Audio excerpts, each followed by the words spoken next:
up to the plate and have done a great job. Question now is on reopening. We're going to open half the regions in the state today, 5 regions out of 10. They are the regions that meet the numerical criteria. There's no politics to this judgment. There's no arbitrary nature to this judgment. It's all on the numbers.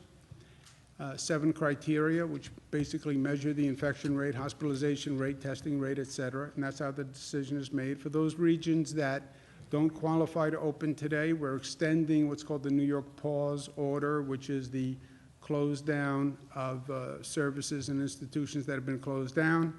If a region hits its benchmark at any time, regardless of the pause order, then that region can open. We're opening phase 1 in those 5 regions today. Just some points on each of those industries. Residential commercial construction will open, indoor construction and outdoor. Masks must be worn by employees when they're 6 feet from one another, so they must all have masks. The employer must provide the masks. Any gloves, any equipment that the employees need on that work site must be provided by the employer. There's no congregate meetings. For retail businesses, curbside pickup starts. The employee and the purchaser in the vehicle must be wearing a mask. Anyone in the vehicle must be wearing a mask. Gloves are preferred, but they're not mandated. And the employer, the store owner must make hand sanitizer available. If curbside pickup is not practicable, then in-store pickup is available, but it is in-store pickup. It is not in-store shopping. It's in-store pickup because curbside is not practicable. Requires ordering ahead, social distancing in the store, no more than 50% maximum occupancy of that store for people coming there to pick up. Patrons must wear a mask, store employees must wear a mask, gloves are preferred, hand sanitizer has to be made available. For an individual's behavior, people ask, well, what am I supposed to be doing as an individual? I'm not a store owner. I don't work construction. I understand as an employee what my requirements are, but just what do I do in normal life? When you're in public and you're within 6 feet of another person, wear a mask. That is a requirement. Curbside or in-store pickup, wear a mask and socially distance. Store owners should not let you in the store for an in-store pickup if you don't have a mask. The exception is less than 2 years old, or some people for medical reasons can't wear a mask. In a construction or manufacturing setting, the employee must wear a mask whenever they can't socially distance, and the employer has to meet certain precautions, which they said they would when they reopen under this. In private, people ask, what should I do? Well, then you have our best advice, but in private is private. What you do in your home, what you do with your family, what you do with your personal relationships, your friendships. We've talked about exposure to senior citizens and how you should be careful to vulnerable populations, but there are no government requirements on what you do in your home, et cetera. The responsibility for local officials and what we call the Regional Control Center, local officials have to enforce business compliance and social distancing. These businesses are opening subject to saying they will comply with safety precautions. Local officials have to make sure they are followed, as well as social distancing guidelines for individuals. The Regional Control Center will have a daily morning meeting where they review and monitor the infection, testing, and hospitalization rates. And I can't stress this enough. We're starting to turn the valve. One of my favorite graphics, not saying a heck of a lot. Starting to turn the activity valve watch what happens to the infection rate, testing rate, hospitalization rate. If those numbers start to move, slow down on the activity level. That requires you to monitor the impact of this increase in public activity. You will see an increase. We expect to see an increase, but that increase has to be monitored and has to be controlled. We've talked about the infection rate, the rate of transmission. When the rate of transmission hits 1.1, you're headed towards a bad place. So monitor that rate daily and correct immediately if you see an increase in those numbers. Beaches, we've talked about coordinating with other states, and this has happened in other parts of the country, other parts of the world also. We are one multi-state region. What one state does will affect other states. That is probably nowhere more clear than when it comes to opening beaches. One state doesn't open beaches, another state does open beaches.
Areas, exit areas, etc. No group contact activities, no volleyball, no football, nothing like that. Areas of social gathering will be closed, picnic areas, etc. Playgrounds, pavilions, arcades. Social distancing will be enforced for employees and for visitors. Masks must be worn by employees, and visitors must have masks and wear them when they can't socially distance. At this point, concessions will not be operating.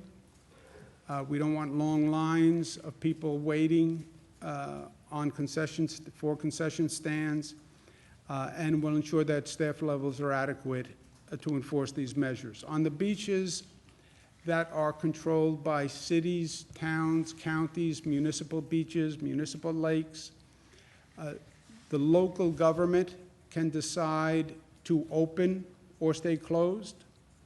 If they choose to open, they must adopt the state's requirements at a minimum, and the chief executive can decide to do that.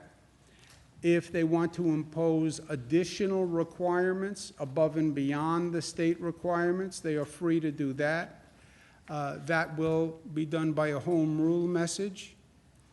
And those decisions should be made by the locals by Wednesday, May 20th, so we can plan accordingly. If a locality doesn't open beaches, we need to know that, because then we'll have more demand on the state beaches in that area. If they do open beaches, we need to know that also, just to understand the flow, the traffic, and where we have to staff up. Again, state beaches will be open on Friday before Memorial Day. Last point, reopening must be smart, and we have to keep this in focus. Remember, learn from the lessons that are around us. We've seen other countries open. We've seen cities open. We've seen them then close because the activity level went up too high, too fast.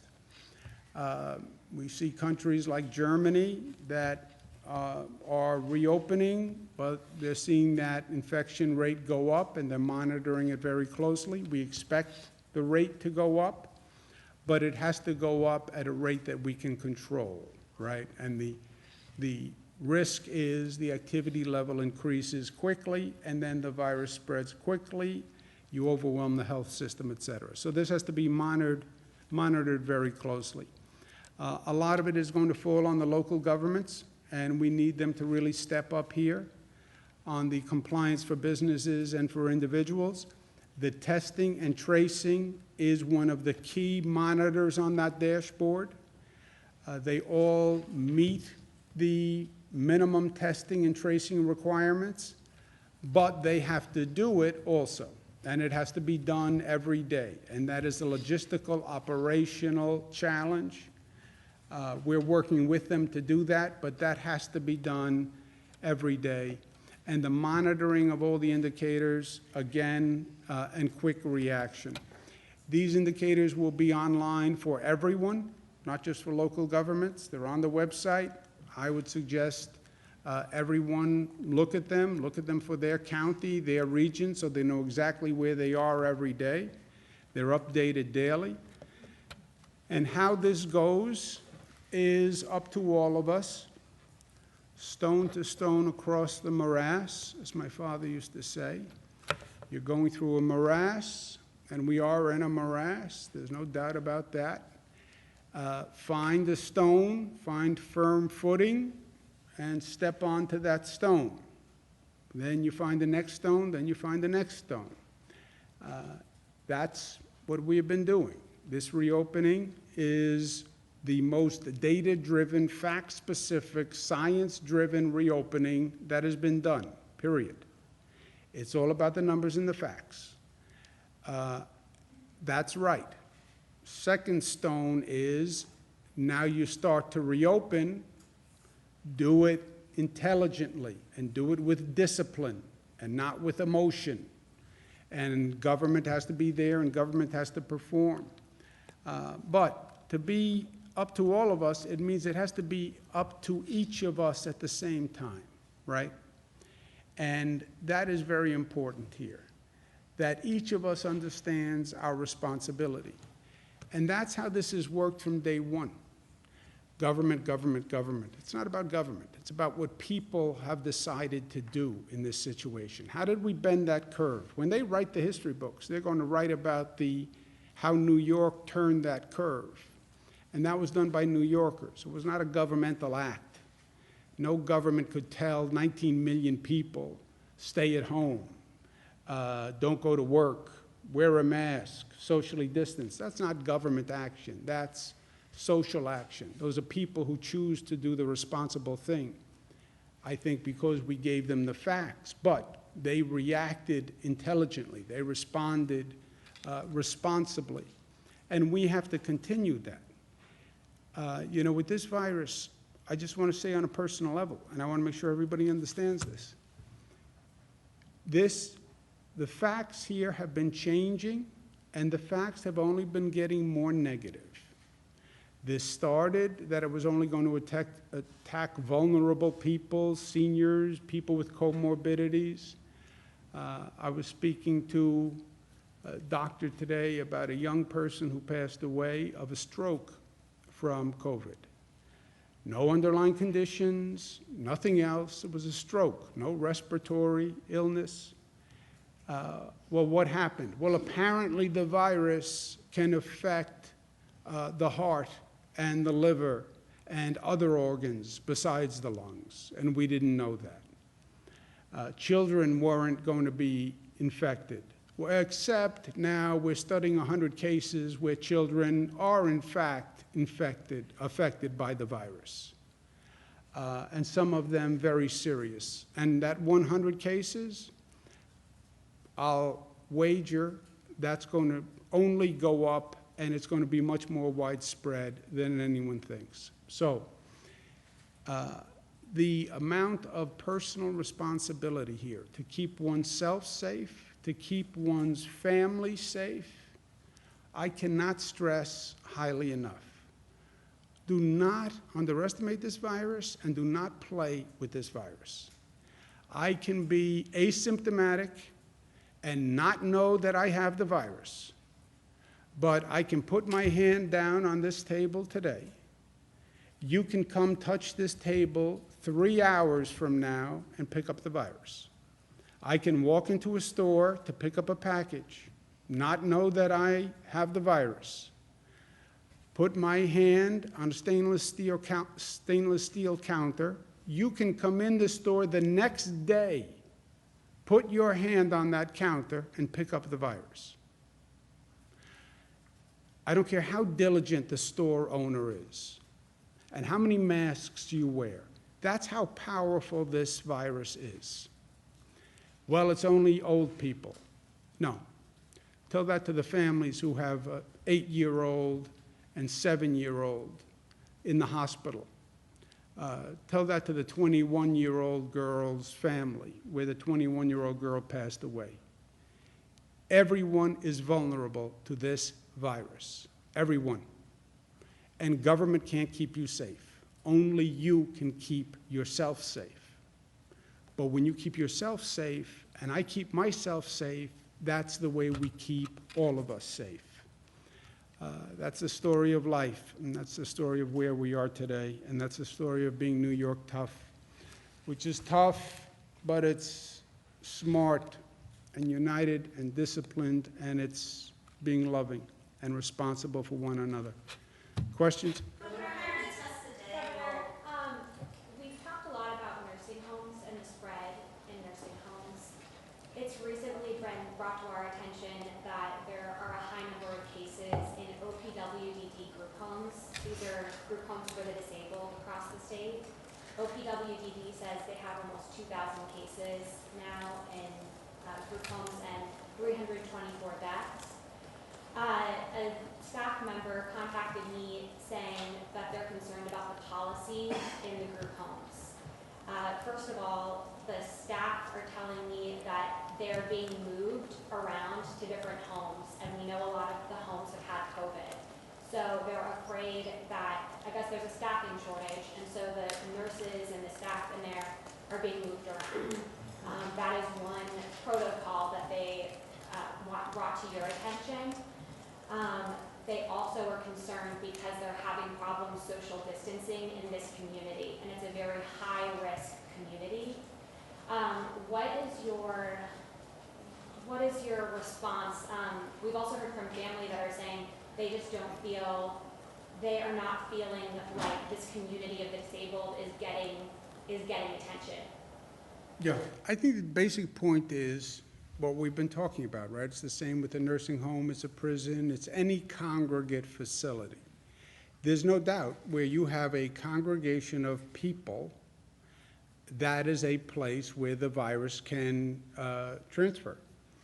Whether it's a meat processing plant with 1,000 employees, it wasn't about the meat in the meat processing plant, right? It was just 1,000 employees. We have an agriculture plant in Madison County, where it was about the density of the employees, also because you had 4 to a room, and it's the density.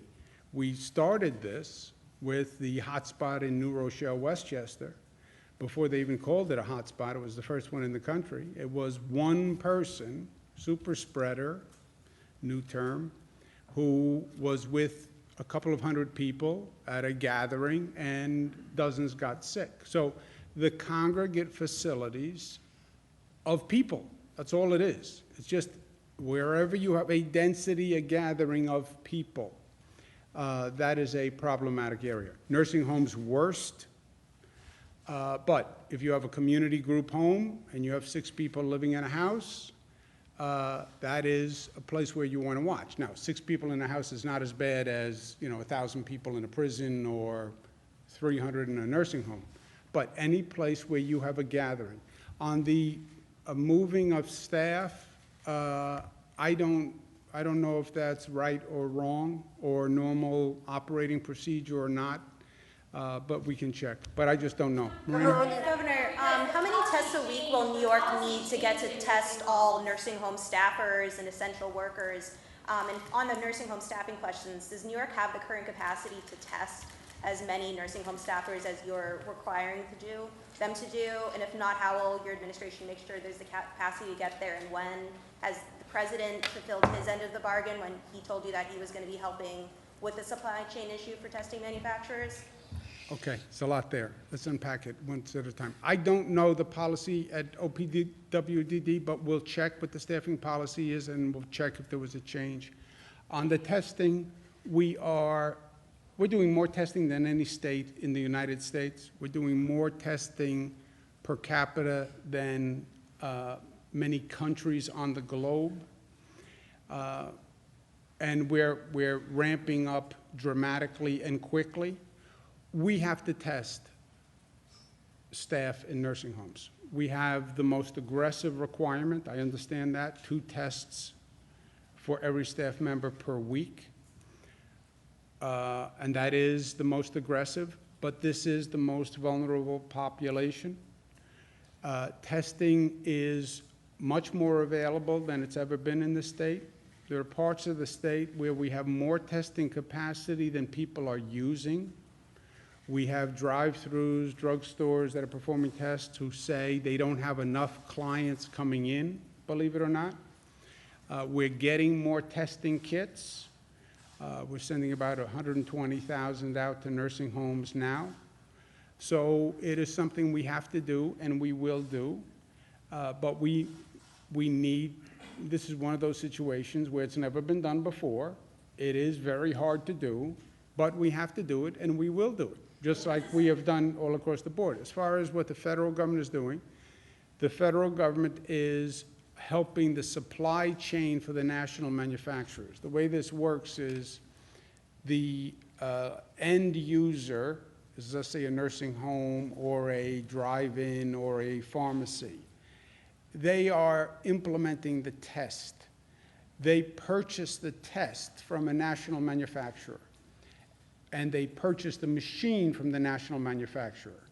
There are a number of machines, and depending on the machine you purchased, you need the test kit that works for that machine. So it starts to get complicated because you can have 6 or 7 different types of machines that you bought. Each machine has its own test kit. It's like when you buy a printer and then you have to buy the cartridge for that printer. And some of the national manufacturers can't provide test kits. They're just overwhelmed in the test kits. And the federal government is working on those supply chain issues for those national manufacturers. It's working much better than it has, but I don't think anyone would say we're there yet. So yes or no, do we have the capacity to, right now in New York, to test all nursing home staffers twice a week? Like yes or no? Yes. Yes. And yes or no, is the federal government fulfilling its end of the bargain to help on the supply chain issue? And Ask the federal government. Governor, can you explain your... Some Wadsworth lab has been denied. Excuse me 1 second. I didn't mean to cut you off. No, that's okay. If I could just punctuate the governor's point. Since we announced last Sunday that we were going to require 2 tests a week for nursing home staff, we have worked with the commercial labs, BioReference, LabCorp, and Quest to get additional capacity, and the state has reserved 30,000 tests per day to be dedicated just to nursing home staff. So that's 210,000 tests a week that we have now secured that'll just be dedicated to going to this nursing home issue. On the Wadsworth situation, yes, we understand everyone would like to use Wadsworth. They can't. There's not the capacity for that, which is why they're going to have to go to the drive-throughs and why they're going to have to, if they can't accommodate the standard on their own, work with us to use some of the capacity that we have now reserved through the 3 commercial labs. Remember that Wadsworth is one lab. It's the state lab. There are 300 labs that operate in this state, right? Wadsworth, we're proud of, it's a state lab, but there are 300 labs. And we need all 300 labs operational to meet this volume. The only way you get the volume up this high is all those labs are at maximum capacity. No one lab could come anywhere near this. Even with all 300 labs working and doing 7 days a week, you're still not at the level you need. And then those 300 labs will say they're going to have a problem on the back end getting the supplies. That's where the federal government comes in. Can you explain your rationale for reopening the beaches, considering the potential kind of public health peril there? What was the calculation for you? The calculation is I'm trying to work in conformity or accommodation with our surrounding states. They were going to open beaches. And if New York did not open beaches, you would see an influx of people to the Jersey Shore, Connecticut, et cetera. That would put New Yorkers then in jeopardy there, because the problem with the beach is if it's overcrowded, right? If it's 50% of occupancy, you're fine. The problem is if you overcrowd at the beach. And if other states were opening and New York wasn't, you would have millions of people from New York flooding those beaches. There would be a problem, and that wouldn't help anyone. The safeguard is this. First, we open them with safeguards, 50%, et cetera. Second, if there is a problem and the locals do not enforce those regulations, we will close those beaches immediately. Governor Murphy kind of forced your hand in this by announcing yesterday that he'd open the beaches? Or did you consult with him? No. We've been talking to them about beaches for a long time. We talk to them about everything on a daily basis. But he announced ahead of you. Yeah, but we knew exactly what he was going to do. And we had been talking about it. No, he didn't force my hand. Look, as governor, he has no jurisdiction in New York. I could say we're not opening our beaches. If we don't open our beaches, people will go to New Jersey beaches. I promise you that. They'll go to Connecticut beaches. And then you have a situation where you have 4 million New Yorkers going to Jersey beaches, Connecticut beaches. What happens to those beaches? Well, who cares? They're in New Jersey and Connecticut. First of all, I care. And those are New Yorkers in those beaches.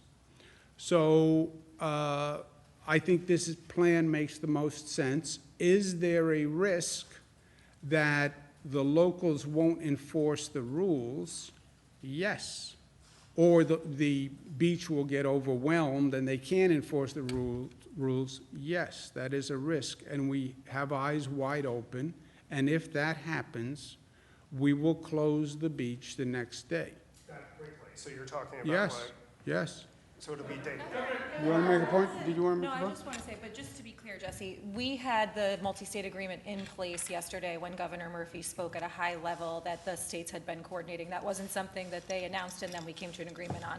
We were in agreement with us and Connecticut and Delaware prior to Governor Murphy speaking about that yesterday.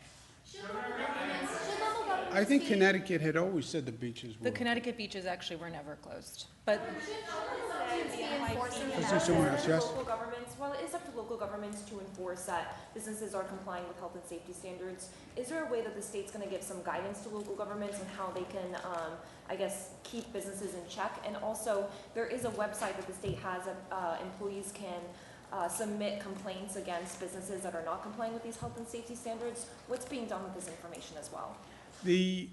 First of all, the local governments have the guidelines on the compliance. So, and the business owners have it, and any business that opens today in the regions that can open, they sign a compliance agreement, and that compliance agreement is kept on the premises. So if there's a violation, which should be enforced by the local governments, they have that business owner who agreed to operate under the following conditions, and they therefore violated that agreement, and they can be closed on that basis. To the extent we get any complaints, we forward them to the local governments. Rob, you want to Rob, you want to add anything on that? No, that's right. Local governments have been enforcing this on essential say that. businesses, right, since the beginning of the pause order, so they'll continue to enforce under those same guidelines. So now they have the guidelines, they'll continue to enforce those the same as they had before, and as the governor said, all of the complaints that come through the hotline will be forwarded through the regional control rooms and to the local governments so that they can enforce them. Mr. John, The controller's April cash report is due today. That's the report that can trigger your ability to actually implement cuts to local governments, to school districts. We don't have any federal clarity today. That report's coming today. What are you going to do? what am I going to do about what, John? Well, are you going to implement the 20% cuts to schools and local governments? I hold to the belief, I have faith in humanity and a certain level of common sense, and I believe Washington, despite their dysfunction and politics, will ultimately provide funding for state and local governments. I do not believe, even if you put aside common sense, the survival instinct of a politician who has to run for re-election this year in this state or any state affected by COVID, which is most states, they will not come home and stand for re-election if they don't provide funding for state and local governments, because they would have created a devastating circumstance in their state. If we have to cut schools, police, fire, hospitals, because Washington didn't provide reasonable funding when they did bail out millionaires and billionaires and rich corporations, but they're not going to fund police and fire, I don't think any Washington official is going to come home and present that case to the people they represent. So I believe we will receive Washington funding due to the survival instinct of political officials. Go ahead, John. You have to make a decision on your own at some point. I mean, what's your drop-dead date for making a decision? What is the drop-dead date? So the budget that was enacted had, the first benchmark was the controller's cash report that, as you mentioned, comes out today. That report confirms the estimates that the state has made, which is that we're down 14% in revenues and that we'll have a $61 billion gap over the next 4 years. Now that we have those cash numbers, we'll look at it. As the governor mentioned, Washington has been talking about a federal bill that provides money in relief. In the event that those funds don't occur, then we would have to make those reductions. But as the governor mentioned, we believe that based on the bill that the House put in, those funds will be there. In the event that they don't, our plan would be within the month of May. We would have to then put out a plan that still would be contingent upon the receipt of federal funds. In the absence of the receipt of federal funds, 90% of the state's spending is in the areas of school aid, health care, social services, right? So as the governor points out, right, we think it would be irresponsible not to provide those resources because those are the types of things that then you would have to reduce. John, I'm teasing you a little bit just because I like to tease you. But look, I'm not taking the focus off them. They have to provide, they have to do their job. Not do a press release about their job. They have to deliver federal funding to the state of New York. And I want to hold them accountable. And, you know, at one point, you have to perform or not perform. Look, when I'm in this building, I either pass a budget or not, right, with the legislature. And if the budget isn't passed on time, what all you guys say is, oh, you failed, you didn't get it done, you're a bad person, you're not going to have it. Okay, it's binary. It's for me to say, well, I tried my best, I really tried, we all worked hard, we stayed up late at night. Who cares? You failed. This is the analog in Washington. Either the federal officials who passed the bill to take care of businesses, passed the bill to take care of millionaires, passed the bill to take care of all these other needs. Either you pass a bill to take care of state and local government, and that's police, firefighters, and schools, or you're going to be responsible for the cut. And that's the fact, and that's the truth, and that's where I'm leaving it. And then let's see if they perform. Tongue-in-cheek, never underestimate a politician's instinct for self-survival. And I do not believe they're going to want to come home and defend the fact that they cut police, firefighters, teachers, nurses, and doctors after those people just were designated heroes who saved lives during the pandemic, which happens to be true, Karen. John took my question, but I have one that's maybe more important to New Yorkers, and is when is hairstylists going to be able to open? I know you said you're going to find out the answer yesterday. I mean, seriously, they have to pay for their booths, they have to pay for their buildings even, month to month, and they're not getting any income. Yeah, how about the story about the hairstylist in Kingston? Did you hear that story? I did, yeah. Barber in Kingston was operating in defiance of the close order, infected, I think, over a dozen people. That is a occupation of close proximity, right? You can't really socially distance and do a haircut. Maybe mine, you could do from 6 feet away. But that is, by definition, an up-close and personal occupation. But hairstyling is in phase 2. Right now, we have hairstyling in phase 2. Phase 2.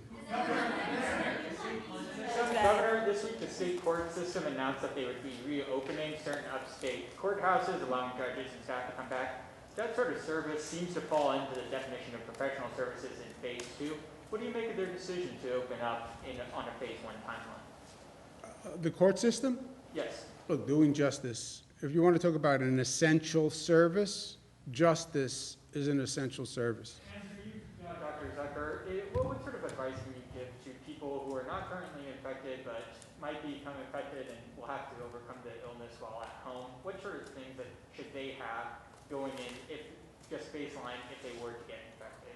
Well, I think the first thing, obviously, is to contact their physician if they have any of these symptoms of concern. But it's the precautions that the governor has mentioned about washing your hands, making sure that you are away from other individuals who are sick, and all the straightforward issues that we've addressed before. Are there any devices that they should have, any sort of stockpiles, or any, sort of basic medical supplies that should be in place if they would be? Well, I think the real issue here is each person's a little bit different. If somebody has a medical condition that their doctor recommends that they are taking certain medicines, they should be sure that they have their medicines, enough medicines on hand or on supply. If there's other devices that they use, some people use spirometers or to check if they have asthma, they should have those in supply. So it really is tailored to each individual. But the overall precautions they should take are the things we've spoken about all along. Are there plans for widespread home check-ins for people who are dealing with this illness? This is where the issue of telemedicine comes into play, and we are working closely with our healthcare professionals about that, particularly in the rural areas, but even in the urban areas. Editorial comment on the last question. When you ask a doctor what is the first thing someone should do when they feel ill, the answer is always going to be call the doctor. Dan, one last one. Dan, did you have your hand up? Are you talking to me? I'm sorry. Yeah. Somebody had their hand Governor, up. why aren't you social distancing? On the children's disease, the Kawasaki syndrome, can you give us any sense of where the geography of that is? Is it all concentrated in one place, or is that It is statewide? all across the state, but it's proportionate to population. And right now, it's 103 cases in New York. I'll tell you what I'm afraid of. It's not 103 cases in New York. It's just that we have seen it first. And it was deceptive the way it presented, because COVID, they were all looking for respiratory illnesses. This is not a respiratory illness. This is an inflammation of the blood vessels. So it did not look or smell like a COVID case. When they went back and checked, the overwhelming number of children tested positive or had the antibodies, close to like 90%, either were positive or had the antibodies. And I think you're going to be seeing more of this. There's stories about other illnesses that are popping up, and now they're saying this COVID virus does more damage in the body than we were aware of. But specifically with children, the reason I want this point abundantly clear, because this is not what we were told initially, and this is not what I told people initially. We were told it was primarily vulnerable people, and the good news is that children seem unaffected. And as a parent, that then gave me a false sense of security to now say, oh, we were wrong about that. You're talking about my child's health now and my child's life. I take this very seriously. And this is a big about face, right? There was also an about face. If you have the virus and you have the antibodies, you're immune and you can go back to work. Now, oh, maybe not. Maybe you're not immune. Maybe you're a little immune. Maybe we don't know. You know, these are dramatic shifts on this virus. And I don't fault anyone because it's a learning process, et cetera. But the more we learn, the worse it is. And the more we learn, it's only negative. We have not learned anything since this started that we say, oh, that was better than we thought. I have to go to work, guys. Thank you. You didn't ask a question. I